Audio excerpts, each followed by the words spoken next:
그날의 진실은 대체 뭐였을까? 사건의 비밀은 여전히 이곳에 머물러 있습니다. 시간을 돌리고 싶은데 너무 마음이 아프고 너무 화가 납니다. 어머니랑 아버지가 너무 많이 힘들어하셔서 두렵습니다. 어떻게 살아가야 될지.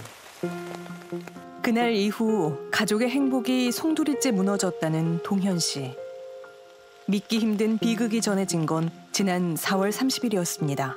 어머니랑 밥을 먹고 있었어요. 모르는 번호로 전화가 왔어요. 아버지가 많이 다쳤다고 헬기로 이송될 것 같다고 전화를 받고 정말 어떻게 운전을 해서 갔는지도 기억이 안 나요, 지금은. 갑작스러운 사고 소식이었는데요. 병원에서 마주한 아버지 건근 씨의 모습은 처참했다고 합니다. 갈비뼈가 부러지면서 폐를 찔러서 구멍이 나고 그 사이로 피가 너무 많이 차고 그리고 뇌출혈도 있고 너무 여러 군데가 다치셔가지고 응급수술을 해야 된다. 근데 응급수술을 하다가 돌아가실 수도 있다 이렇게 말씀하시더라고요. 생명까지 위태로울 정도의 심각한 상황. 대체 건근 씨에겐 무슨 일이 있었을까? 현장에 출동했던 구급대원을 만나봤습니다. 오토바이가 추락했다는 신고건으로 출동을 했습니다. 그래서 남성분은 누워있는 상태였고요. 숨을 못 쉬고 그리고 구급차에서 의식이 점점 떨어지는 상황이었어요. 상황이 많이 안 좋았어요, 현장으로. 추락사고였답니다. 강원도 영월군 삭갑봉 자락 커브길에서 건근 씨가 탄 사륜 오토바이가 그만 5m 비탈 아래로 떨어진 거였는데요. 현장에는 지금도 그날의 흔적이 고스란히 남아 있었습니다. 그런데 그리고 뒤쪽으로 여성분이 한 분이 서 계셨어요. 지금 기억에 오토바이랑 환자 사이였던 것 같아요. 사고 당시 건근 씨는 혼자가 아니었습니다. 쓰러진 그의 곁에 서 있던 사람은 같은 동호회 회원인 최 씨. 여성 환자분은 계속 팔이 아프다고 하셨는데 여성분이 기억이 계속 안 난다고 하셨습니다. 사고가 왜 어떻게 났는지 기억이 안 난다고 하셔서. 건근 씨와 달리 최 씨는 상대적으로 경미한 손목 부상을 입었는데요. 아버지의 큰 수술을 앞둔 상태에서도 동현 씨는 최 씨의 안부를 수시로 확인했다고 합니다. 동현 씨한테 당연히 피해 보상을 해야 되는 걸로 저희는 다 알고 있었고 저한테 3, 4일마다 전화 걸었어요. 괜찮으시냐고. 그냥 뭐 자기 수술할 예정이라고 아버지 그 쾌유 바란다고. 그냥 그렇게만 얘기를 하더라고요. 상황이 달라진 건 지난 5월. 인공호흡기를 뗀 아버지가 뜻밖의 얘기를 들려주면서부터였습니다. 왜 운전했냐 얘기를 하니까 아버지는 아니라고. 그 당시에 내가 운전 안 했다고. 무슨 소리냐고. 중간에 운전자를 바꿨다고 얘기를 하시더라고요. 이게 어떻게 된 일일까요? 우린 여전히 병원에 입원 중인 건근 씨를 직접 만나 자세한 얘기를 나눠보기로 했습니다. 안녕하세요. 안녕하세요. 괜찮으세요? 지금 어디 뭐 불편하신 데는 없으시고? 이제 일단 가슴 밑으로가 담압이고 대수분도 이제 감각을 모르니까. 끔찍한 사고로 건근 씨는 가슴 아래부터 하반신 마비 판정을 받았는데요. 혹시 그날 기억이 좀 나세요? 산악바이크가 있어서 그거로 뭐 나물 들어 다니고 산에도 다니고 그런다고. 그냥 가기 전부터 이제 그런 일 많이 했어요. 이거 많이 타라고. 그래서 이제 그걸 타고 누구 같이 탈 사람 있냐 그랬더니 다른 회원들은 어디 간다 그러고 씨가 뒤에 탔던 거예요. 사건이 벌어진 4월 30일은 건근 씨가 소속된 동호회에 야유회가 있던 날이었다고 합니다. 흥겨운 술자리가 이어졌지만 암투병 중인 건근 씨는 술을 마시는 대신 회원들과 사륜 오토바이를 타며 시간을 보냈다는데요.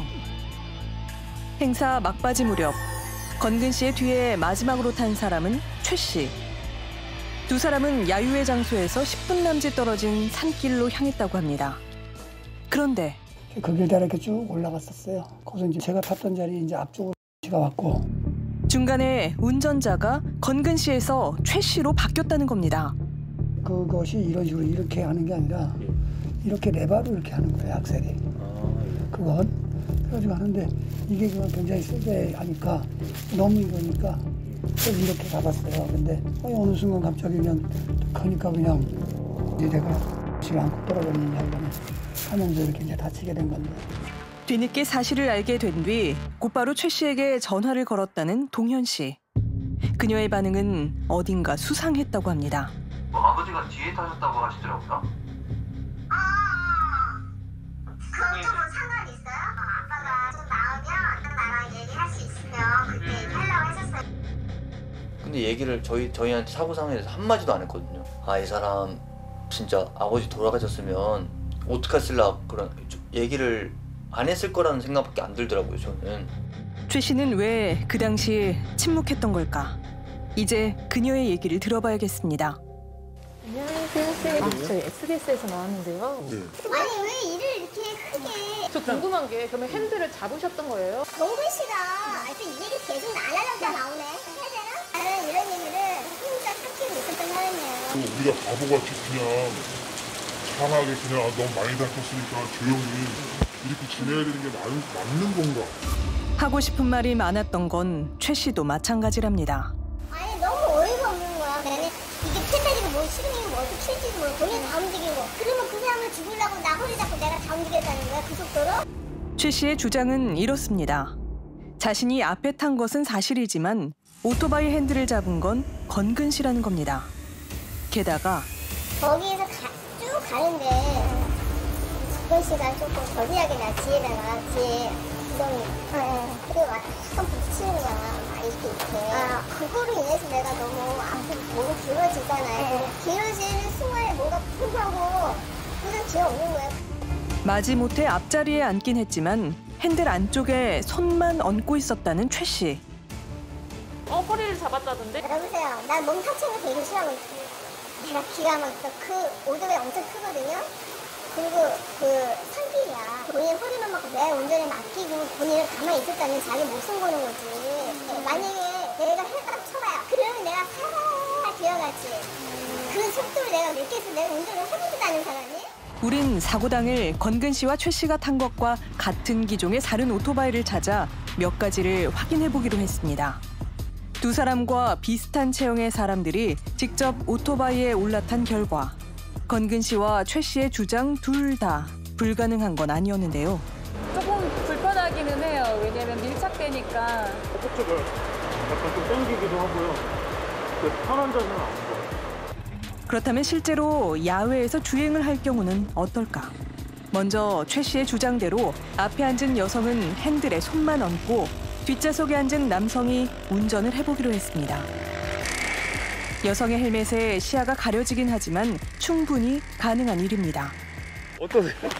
좌회전할 때 우회전할 때 좀 거슬리는 그런 부분도 있고 시야 확보가 일단 안 되고 하라 그러면 가능은 한데 뭐 그렇게 굳이 탈 일이 있을까 하는 거거든요. 이번엔 건근 씨의 주장대로 앞에 앉은 여성이 운전을 해보기로 했는데요. 생각보다 많이 나간 것 같아요. 살짝만 눌렀는데. 약간의 가속에도 짐작보다 더 속도가 빠르다는 실험 참가자. 그런데 한 가지 눈에 띄는 점이 있습니다. 핸들의 작은 움직임에도 오토바이의 차체가 크게 움직이는 건데요. 반면 핸들이 안정적인 상황에선 탑승객의 몸이 기운다고 해도 운전에 영향을 미치지는 않습니다. 절대 안 돼요. 꺾이는 게 되지도 않아요. 넘어갈 것 같으세요? 이렇게 한다고 해서? 절대 안 넘어가요? 이건 대체 어떤 의미일까? 어쩌면 야유회를 함께 갔던 동호회 사람들이라면 그날의 진실에 대해 뭔가를 더 알고 있을지도 모릅니다. 씨가 운전해가지고 와 재밌다 이러면서 들어왔거든요. 나는 이제 누구를 태워가 오는 거는 봤는데 나중에 보니까 그분이 타고 들어왔대요. 운전을 못한다는 최 씨의 주장과 달리 그날 그녀가 분명 오토바이를 모는 걸 목격했다는 겁니다. 우린 최 씨의 뒤에 탔다는 회원도 만날 수 있었는데요. 오토바이는 한 번도 안 타봐서 나는 운전 안 할란다. 그렇게 해서 안 타고 그분이 운전을 하신 거죠. 그리고 내가 뒤에 타고. 뭐라고 하면서 이제 타신 거예요? 씨는? 나보고 운전을 나는 운전 못한다는 게 자기가 운전대 잡고 탔으니까. 아 그냥 말없이? 그렇죠. 동호회 사람들은 최 씨가 주장하는 추행에 대해서도 짚이는 게 있다고 합니다. 가방을 앞에 메고 있었으니까 딱 붙어서 이렇게 있었으니까 그럴 수 있는. 관절고 바르는 그런 거에 아마 이게 다여서 그런 느낌이 그럴 수도 있을 것 같아요. 지금 생각해보면 그게 가방이 빵빵했거든요. 평소 늘 허리에 작은 가방을 메고 다녔다는 건근 씨. 그날도 마찬가지였다는데요. 이게 그때 당시 가방. 네. 이게 그대로 있죠. 가득 차서. 그거 거기서 다 차에서 받은 거야. 회원들도 그런 거 다 받았어요. 최 씨가 불쾌하게 여긴 것의 정체는 다름 아닌 치약이었던 걸까요? 의아한 점은 한 가지 더 있습니다. 이 얘기는 이제 한 2, 3주밖에 안 돼요. 남편한테도 못한 얘기가 있대. 그래서 뭐냐 그랬더니 그때 막 이제 울면서 얘기를 하더라고. 나는 알고 있었는데 이 얘기를 그쪽에 전달할 수가 없잖아. 아들한테도 이런 성적인 얘기를 내가 할 수가 없잖아요. 성추행은 처음엔 없었던 말이에요. 처음엔 없었다가 어느 날 갑자기 이제 그게 그 말이 나왔거든요. 최 씨가 건근 씨의 추행이 있었다는 사실을 지인에게 털어놓은 건 사건이 벌어진 지 2달이 지난 바로 최근 일이라는 건데요. 오토바이를 타고 와서 그러니까 즐거워하면서 또 타고 싶다라고 하면서 아이고 내가 그 얘기는 내가 거짓말 안 했어. 내가 살살살 놀았잖아. 재밌긴 했었어. 재밌다고 얘기했어요. 나 솔직히 재밌다. 그 성추행 부분은 나 얘기하고 싶지 않아요. 그냥 진짜 그만하는데. 그렇게 하자. 성추행에 대해선 얘기하고 싶지 않고 그날 잠깐 오토바이를 운전한 사실은 인정한 최 씨. 좋은 건 못 탔으니까 그걸 다 위에다 돌리는 거야. 그렇게 생각하려고 했는데 지금 결론은 그거야. 오늘 아니면 어딘데. 내가 딱 처음 느낀 게 돈이에요, 돈. 얘는 지금 돈이라고. 그렇다면 운전자가 누구냐에 따라 배상 금액은 어떻게 달라지는 걸까? 남자분이 운전을 했다면 여자분이 사고를 나서 입은 손해를 배상할 책임이 있습니다. 그 치료비하고 그 치료하는 동안에 일 못한 손해, 위자료 이 정도가 되겠죠. 큰 금액은 안 될 겁니다. 근데 여성이 운전하다가 다쳤으면 그 여성을 상대로 손해배상을 구할 수 있는데 그 금액이 5억, 6억, 몇 억대의 금액이 될 수 있습니다. 사건이 벌어진 지도 벌써 2달째. 하지만 사건의 진실은 여전히 미궁 속에 머물러 있습니다. 교통사고 전문가는 현장에 그 단서가 있다고 합니다. 여기서 쭉 와서 보니까 저쪽 그 나무가 부러졌잖아요. 예, 나무가 부러져 있는데 그러면 노면에 붙어가지 않고 살짝 떴다라는 얘기는 속도가 좀 있다는 얘기거든요. 처음부터 운전에 어떻게 보면 전혀 할 줄 모르는 분이 운전을 했거나 그 분이 그 핸들 조작할 수 있는 범위를 좀 벗어난 상태. 운전 미숙이나 아니면 핸들 조작 뭔가 좀 문제 있거나 그런 정도 그렇게 보여집니다. 운전자는 핸들 조작이 서툰 최 씨였을까요? 시야가 가려진 건근 씨였을까요? 주목할 점은 더 있습니다. 목격자가 없는 상황에서 2사람이 남긴 증언입니다. 여성분이 남성분보다는 그 사고 난 상황이나 이제 지점에 대해서 조금 더 분명하게 표현을 하고 계시거든요. 그게 이제 꺾이는 지점이었다.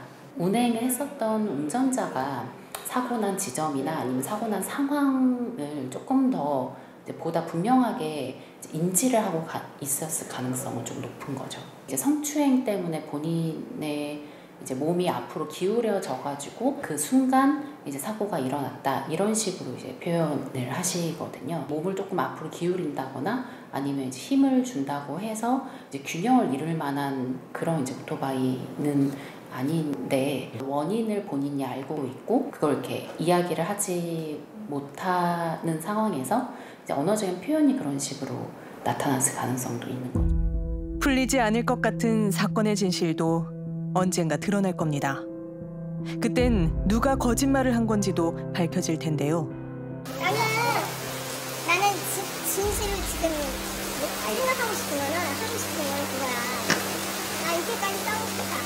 나 그때가 독하지도 않고 정훈 씨 말에 다쳤기 때문에 왜 이렇게까지 일을 크게 벌리는 건지 나는 이때까지 하고 싶지 않아. 그럼 서로 다치는 거야. 실천으로 그래도 가장으로 지내봐야 되더라고 다소 그랬는데 이러고 나니까 지금 제가 뭘 할 게 아무것도 없어. 에휴, 그래서 내가 이제 살아도 담백이 아니에요. 사람은 완전히 이건 어떻게 보면 나만 죽었으면 되는데 우리 가정까지 다 죽인 거나 똑같은 거야. 이 공방은 과연 어떻게 끝이 날까요? 그 답은 이 길에 서 있었던 최 씨와 건근 씨 2사람만이 알고 있을 텐데요. 여전히 침묵하고 있는 운전자.